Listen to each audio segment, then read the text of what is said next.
ప్రపంచంలోనే అత్యంత పొడవైన విషసర్పం కానీ మనుషులను చూసి ముందుగా పారిపోవడానికి ప్రయత్నిస్తుంది.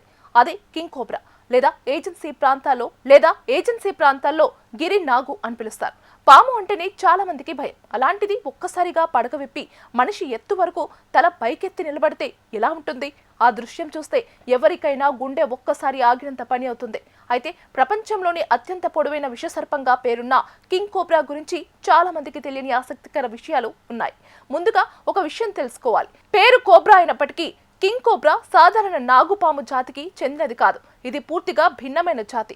శాస్త్రీయంగా దీనిని ఓఫియోఫాగస్ హన్నా అని పిలుస్తారు. దీని అర్థమే పాములను తినేది. అవును, చాలా పాములు, ఎలుకలు, కప్పలు, పక్షులను వేటాడితే కింగ్ కోబ్రా మాత్రం ఎక్కువగా ఇతర పాములని ఆహారంగా తీసుకుంటుంది. నాగుపాములు, ఎలుక పాములు, చిన్న కొండ చిలువలు, విషపూరిత పాములు కూడా దీని ఆహారమే. అందుకే అడవుల్లో ఇతర పాముల సంఖ్యను నియంత్రించడంలో ఇది కీలక పాత్ర పోషిస్తుంది.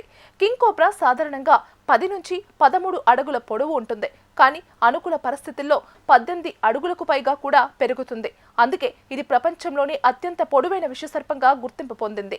దీంతో పెద్ద మనిషి కళ్ళల్లోకి చూసేంత ఎత్తులో కనిపిస్తుంది. అందుకే దీనిని చూసిన వాళ్ళు ఒక్కసారిగా భయపడిపోతారు. అయితే ఒక విషయం మాత్రం గుర్తుంచుకోవాలి. కింగ్ కోబ్రా మనుషులను వెంటాడి దాడి చేయదు.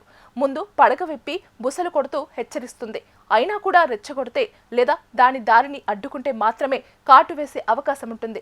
కానీ దీని విషం అత్యంత శక్తివంతమైనది కాబట్టి అడవుల్లో కనిపిస్తే దానికి దూరంగా ఉండటమే సురక్షితం.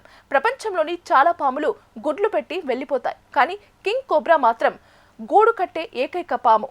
ఆకులు, ఎండిన కొమ్మలు, గడ్డితో గూడు నిర్మించి అందులో గుడ్లు పెడుతుంది. అంతేకాదు, పిల్లలు బయటకు వచ్చే వరకు ఆడపాము గూడును కాపలా కాస్తుంది. పాముల్లో ఇలాంటి మాతృత్వ లక్షణం చాలా అరుదుగా కనిపిస్తుంది. ఇక ఇది ఎక్కడ ఎక్కువగా కనిపిస్తుందంటే దట్టమైన అడవులు, కొండ ప్రాంతాలు, వెదురు పొదలు, వాగులు, నదుల సమీపంలోని తేమ ఎక్కువగా ఉండే ప్రాంతాల్లో నివసిస్తుంది. తెలుగు రాష్ట్రాల్లో నల్లమల్ల అడవులు, శ్రీశైలం టైగర్ రిజర్వ్, శేషాచలం అడవులు, పాపికొండలు, అల్లూరి సీతారామరాజు జిల్లా ఏజెన్సీ ప్రాంతాలు, అలాగే ఒడిశా సరిహద్దు అటవీ ప్రాంతాల్లో అప్పుడప్పుడు కనిపిస్తాయి. శాస్త్రవేత్తలు చెబుతున్న మరో ఆసక్తికర విషయం ఏమిటంటే కింగ్ కోబ్రా ఉండటం అంటే ఆ అడవి పర్యావరణ వ్యవస్థ ఆరోగ్యంగా ఉందనే సూచన. ఎందుకంటే ఇది ఆహార గొలుసులో సమతుల్యతను కాపాడే ముఖ్యమైన జీవి. అందుకే భారత ప్రభుత్వం కూడా దీనికి ప్రత్యేక చట్టపరమైన రక్షణ కల్పించింది. భారత వన్యప్రాణి సంరక్షణ చట్టం 1972 కింద ఇది సంరక్షిత జాతిగా ఉంది. వీటిని చంపడం, పట్టుకోవడం లేదా అక్రమంగా రవాణా చేయడం చట్టరీత్యా నేరం. ఒకవేళ కింగ్ కోబ్రా అడవుల్లో లేదా గ్రామాల సమీపంలో కనిపిస్తే దాన్ని చంపడానికి లేదా పట్టుకోవడానికి ప్రయత్నించకండి. వెంటనే అటవీ శాఖకు లేదా శిక్షణ పొందిన స్నేక్ రెస్క్యూ బృందానికి సమాచారం ఇవ్వండి. మొత్తానికి కింగ్ కోబ్రా అంటే కేవలం భయపెట్టే విషసర్పం మాత్రమే కాదు, అడవుల జీవ వైవిధ్యాన్ని కాపాడే ప్రకృతి యోధుడు. దానికి గౌరవం ఇవ్వాలి, దూరం పాటించాలి, అంతే.